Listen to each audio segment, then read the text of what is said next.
আজি পবিত্ৰ বুদ্ধ পূৰ্ণিমা সমগ্ৰ ৰাজ্যৰ লগতে তিনিচুকীয়া জিলাৰ মাৰ্ঘেৰিটা সমজিলাৰ অন্তৰ্গত পাংচুন গাঁৱতো এই পবিত্ৰ দিনটো উদযাপনৰ ব্যাপক প্ৰস্তুতি চলিছে। পাংচুন, হাছাক আৰু কুমচাইবাসী ৰাইজৰ সৌজন্যত আয়োজিত কৰিছে বুদ্ধ পূৰ্ণিমাৰ বিশেষ কাৰ্যসূচী। ইতিমধ্যে গাঁওসমূহত পৰিলক্ষিত হৈছে উৎসৱমুখৰ পৰিৱেশ।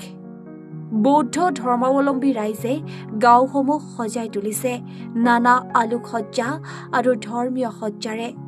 পুৱাই বিশ্ব বৌদ্ধ পতাকা উত্তোলন কৰি ভিক্ষুসকলৰ শ্ৰমদান কৰে, লগতে বুদ্ধ মূৰ্তি আৰু কল্পতৰু লৈ ধৰ্মীয় শোভাযাত্ৰা কৰা পৰিলক্ষিত হয়। স্থানীয় ৰাইজৰ লগতে দূৰ দূৰণিৰ বহু লোকেও এই অনুষ্ঠানত অংশগ্ৰহণ কৰা দেখিবলৈ পোৱা গৈছে।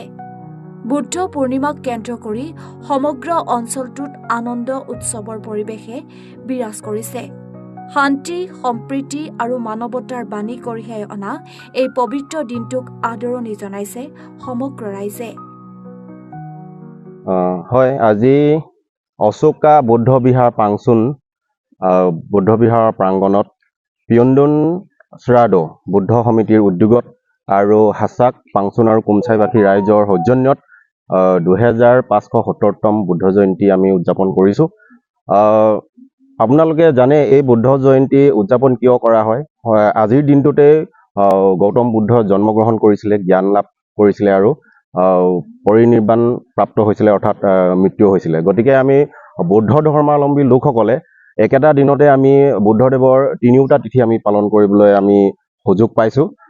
সেয়ে আজি বিভিন্ন কাৰ্যসূচীৰে আমি 1 আৰু 2 মে তাৰিখে ইয়াত বুদ্ধ জয়ন্তী উদযাপন কৰিছোঁ। আজি এই বুদ্ধ জয়ন্তী উৎসৱৰ লগতে সংগতি ৰাখি এজন দাতাই, এজন উপাসকে লগতে তেখেতৰ পৰিয়ালবৰ্গই 12টাকৈ বুদ্ধ মূৰ্তি তেখেতে প্ৰাণ প্ৰতিষ্ঠা কৰিব আৰু কিছু সময়ৰ পাছতেই আমাৰ কল্পতৰুৰ লগতে সেই বুদ্ধ মূৰ্তিসমূহ লৈ আমি শোভাযাত্ৰা কৰিম আৰু পৰৱৰ্তী সময়ত গধূলিলৈ আমাৰ বিভিন্ন ব্যক্তিসকলক আমি এই শুভক্ষণত আমি তেখেতসকলক সম্বৰ্ধনা জনাম আৰু গধূলিলৈ 1000 মম দান কৰা হ'ব। আমাৰ বৌদ্ধ যি বৃক্ষ আছে, বৃক্ষৰ তলত 1000 মম দান কৰিম আৰু গধূলিলৈ আমাৰ বাৰেৰহণীয়া সাংস্কৃতিক অনুষ্ঠান অনুষ্ঠিত কৰা হ'ব। সাগুনৰ পৰা বিপ্লৱ কোঁৱৰৰ ৰিপৰ্ট, এনি ভাৰত 24।